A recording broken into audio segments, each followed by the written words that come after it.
You are listening to the Scars and Guitars podcast series. My name is Andrew Mackay-Smith, and what follows is a conversation between an extraordinarily talented vocalist. Her name is Marcela Bovio. She's in a band that hail from the Netherlands. Their name is MaYan. The reason for the chat was to promote MaYan's brand new album for 2018, Dhyana. Let's have a listen to what Marcela has to say. Here we go. Hey, how's things been going?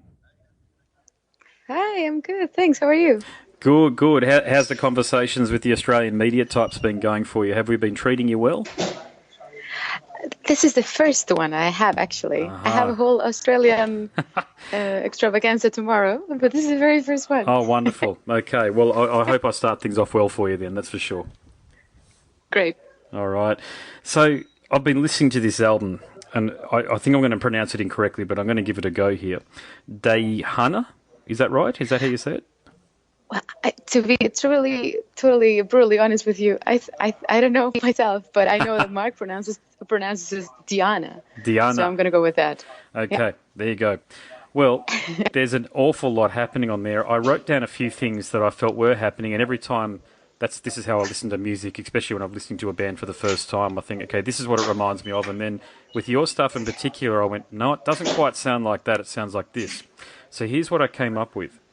It sounds like a meeting point between Dhyana, that wonderful band from Sweden, some New York death metal in the vein of Immolation, that fantastic band, and also Devin Townsend. Devin Townsend, that's the music that I heard the most, actually, through it. But how would you describe it? Well, also, I think we've been using this very convenient genre description called symphonic death metal. And I think I kind of like that because it comprises a lot of these things that you've described. There's also some proggy things, and I think that tag also is very permissive when it comes to the things that you're allowed to do or not. And I kind of like that. I know that we like this thing that we all have in common, that we like music to be complex and to be challenging. And well, that's what we made. Yeah, well, you have, yeah. And the other thing that it really struck me, the characteristic of the music was very symphonic. It was like a Hollywood blockbuster soundtrack. So think movies like The Mummy and Indiana Jones. So would you describe, or would you go so far as to say that MaYan is a concept band? I think so, because, this is the first album where I am involved fully as a member, but I know that even in the past, Mark always has this vision, around an album, and this is also the case. There's also a very strong concept, about meditation, being in the present moment, the power of being in the present moment. So most of the songs, well, basically all the songs can relate to that topic, and I think, all of us being big fans of symphonic music and music scores and film soundtracks, that the two concepts really bonded very well together, because it made the music very, very majestic, if I may say so myself. Yeah. I think. Yeah? And so even though it's also sometimes very heavy and very, very death metal, there's always a very, very majestic part to it that I think fits very well with the lyrics concept. Yeah, excellent description. That's really nice, actually. Yeah, well, they're lucky to pick you up, the band, I must say, because you've been doing what you've been doing for an awfully long time at this point.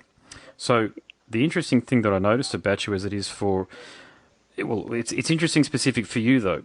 You're a teacher, okay? Now, do you find that the other members of the band, does the teacher come out of you do you present yourself as a teacher occasionally without realising it in the studio? Does that make sense? So people are doing something thinking, no, I think you should do it like this, and being a teacher of you comes out? Well, the thing is, I think we're with 5 singers in the band, though. It's kind of amazing. And I have to say, I think they all excel in what they do. In a way that is just fantastic. We have George Oosthoek, who's like a legend on grunts in the Netherlands, and well, basically everywhere. And what he does fantastically. And we have Laura McCree, and she is a fantastic opera singer. So everyone really excels at what they do. But I have had one at time when we were on tour last April and May, and Laura and Mark left for a couple of days to go to her brother's wedding. So when they came back, they were like totally devastated from the party. So she was having a bit of a hard time because she couldn't sleep, and for singers, sleep is very important. So I gave her a few tips, like, well, maybe because you're not well rested, then maybe you can try this and this, and it helps. So that made me happy, that I can kind of like help also a bit, when someone is in need. Yeah, I imagine it would be excellent. Gosh, I'd love to be in a band actually with a singing coach or a vocal teacher, because then that'd help me out a lot. So I think they're pretty lucky to have you in the outfit. And but the other interesting thing about you is you're actually Mexican by birth. So what was your journey from Mexico to the Netherlands? What brought you over there? Well, I don't know if you're familiar with MaYan, with Arjen Lucassen's opera project. I've heard of it, yeah. Well, it was back in 2003, which might also give away a little bit my age, which I don't like. But anyway, back then, he has this. You're probably the same age as me. It's all good. Yeah. Okay. Great. Child of the 70s. But yes.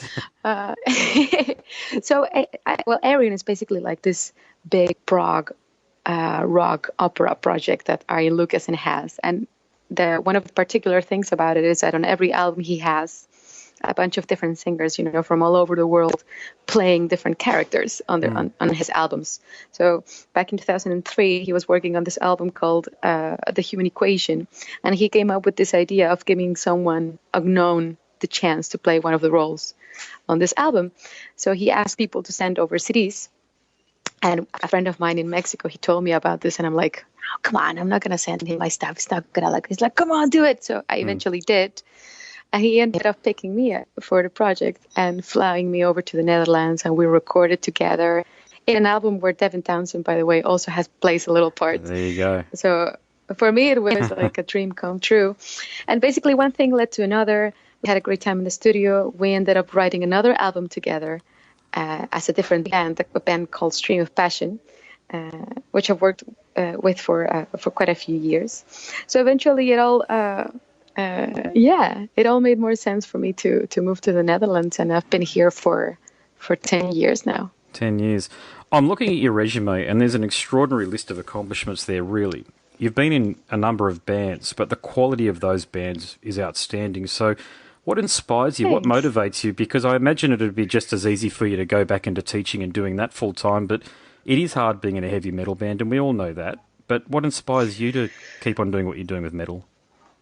Well, for one, I can't stop. It's like a drug. I've been playing in bands and playing live for quite a few years now, as you've seen. And I think in the last, I don't know, 18 years or something, there must have been like 1 year that I wasn't in any band, and I wasn't performing, and I'm just miserable, So I can't stop. I can't stop. It's kind of like a drug. I think for most of us musicians, that we thrive when we're on stage, so we kind of need it. And metal, it's just I like music that's very emotional and very intense and very dramatic.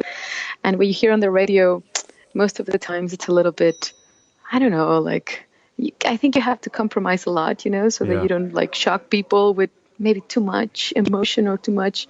And metal just allows for anything to happen. So that's also why I like it so much.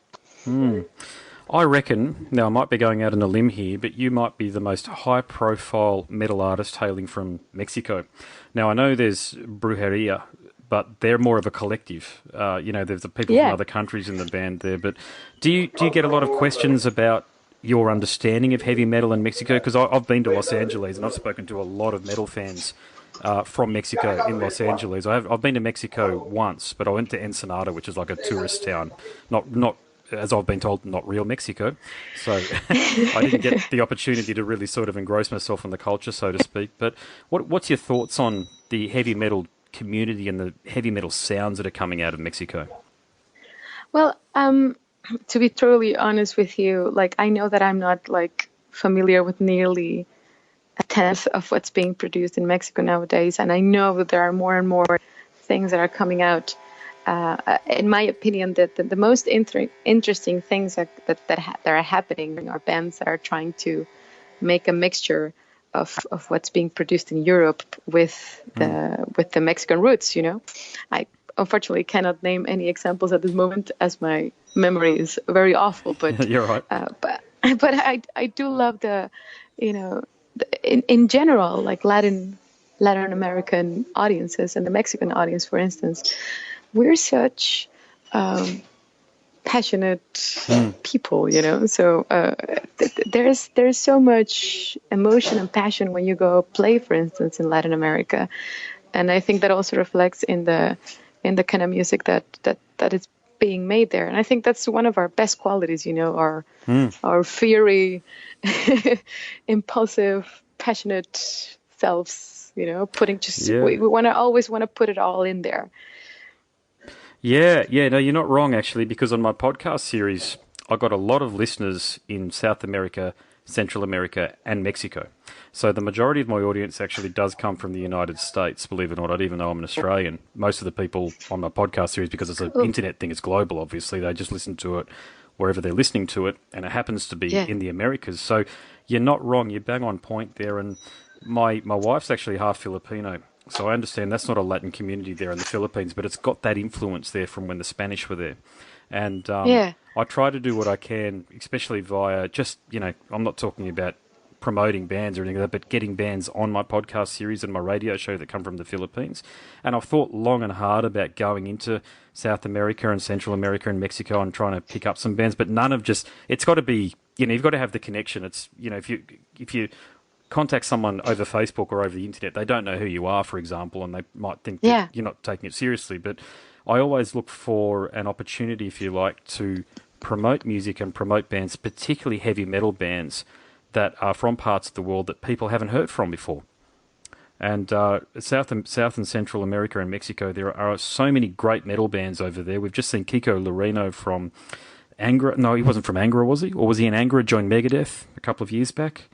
And I know he's from Brazil originally, but still, I know for a fact there are so many wonderful musicians that aren't being given a platform, and I'd love to help out in some way, shape, or form. Yeah, that's super cool. And I think, one of the biggest problems that we have in Latin America is, of course, the infrastructure and the whole. I mean, like in Holland, in the Netherlands, it's of course different because you have a lot of opportunities, like a lot of government support. Well, it's being less and less nowadays with the new political shiftings, but there is some support for the arts, and there are, young people centers where you can go and play with your band, and there's a little bit more, I would say, opportunity, and I think that makes a really big difference. Yeah.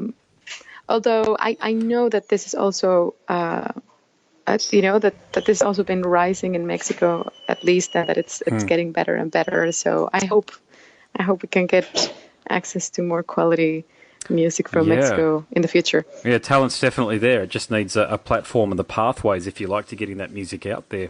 That's really what it comes down to. I know a lot of people in Australia complain because we're so far away from everybody. It's very hard for an Australian band to make money, you see, because we're nowhere near Europe and we're nowhere near the United States. And I've been very encouraging of bands to go to China in particular. Now, this is only... Okay. This is only... I don't know anything, to be honest with you. I'm just saying where I think things are going, particularly for Australian bands. China is the largest English-speaking nation on the planet. And I've met my mother-in-law host Chinese family or Chinese kids, students, and I know they listen to heavy metal. I know that because I've spoken to them. And there is such a wonderful opportunity there for artists and bands. Yes, you've got to deal with the very rigid political environment that is presented there in China, but at the same time, it's still a wonderful opportunity. And I reckon we're about 5 to 10 years away from that dam bursting, and a lot of bands being given an opportunity to perform in Asia and Southeast Asia. That's super cool, and I know there's so many wonderful things coming out of Australia. I know some bands that like huge fan of like Caligula's Horse and Toe Hider. Oh yeah.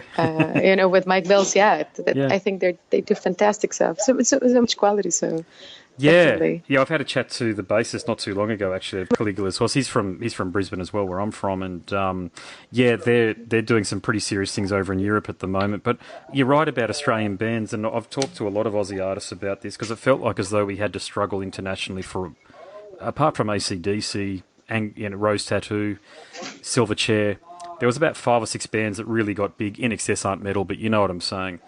But Yeah. lately, okay, we've got Parkway Drive, who are basically headliners underneath Ozzy Osbourne. We've got... Oh my God, I didn't know they were Australian. Yeah. Yeah. They're named fantastic. after this street that they grew up in Byron Bay, just down the road from me. That's where the band name comes from. And Dhyana's Murder, they're Brisbane lads as well, I think, or some of the band comes from Brisbane here as well. And so we've got virtually the biggest metalcore band and the biggest deathcore band in the world at the moment. And Wow. we've got a lot of bands coming and touring as well, which gives a lot of opportunity to local bands to support these touring bands, because a lot of the touring bands that come here are very professional, very good musicians, like you guys. You're world class, you're pros. So when you come here, a lot of the local bands are given an opportunity to get on the shows, and they step their game up again, which helps them Right. when they go overseas. Brilliant. That's how we. Well, you see, there's quite a lot of big examples from Australia. It's fantastic. Yeah. I think the internet's broken things open, as we know. The last sort of 15 years with the internet, doesn't matter really where you come from. Last week, I think I spoke to 2 bands from Iceland, for example. It's fantastic. The globe is just now broken open insofar as there are a lot less barriers. I just think, I know, like we were saying earlier, the quality of musicians and the talent that rests in Asia and the Americas, Mexico, South and Central America, means that, man, there's just so much good music. I really look forward to what the next sort of 40 years are going to look like when all of these territories open up and these musicians can come out, So, but look, I better ask you a question about you, because I think my time's almost up, isn't it? I think, have I got 15 minutes or 20 minutes? We have a minute left, yes. Cool. What do you think the future holds for you? Because, as I say, you're extraordinarily talented. You've got an excellent resume. Do you see yourself keeping on playing metal well into the future, or do you think you'll be doing something else? Well, like I said, it's something that I need and I have to keep doing. It's my drug. It's performing live is one of the things that I love the most in life, and writing music and making music with great people. Being in a band surrounded by excellent musicians. I just love that, to be able to go on stage with a bunch of people that are fantastic, and that's what I plan on doing. I want to keep doing it, making different kinds of music, because I have also a very, very broad taste. So, for instance, going to release a solo album in the near future, and that's Wonderful. like completely Yep. different. It's just like chamber music, piano and strings. Yes. And also going on tour with MaYan. I'm really looking forward to that. So. Yeah, making all kinds of music and performing, hopefully, well into the future. As long as my body allows me to do it, I'm going to keep doing it. Well, I look forward to keeping up with your career, okay? I look forward to that solo album coming out as well. That was going to be my final question, actually, if you were going to do a solo project, but you've just answered it. So I'm going to look forward to that, and I really hope to see you guys down here in Australia sometime on supporting this album, because it is a great album, but gosh, I'd love to see you play it live. Thank you. That would be awesome. All right, thank you so much for the conversation. It's been fantastic. Thank you. Have a nice day. You too. No worries. Cheers. Bye. Bye. My name's Andrew Mackay-Smith, and I host the Scars and Guitars podcast series. That was a conversation between myself and Marcela Bovio from the band MaYan. Thank you so much for tuning in.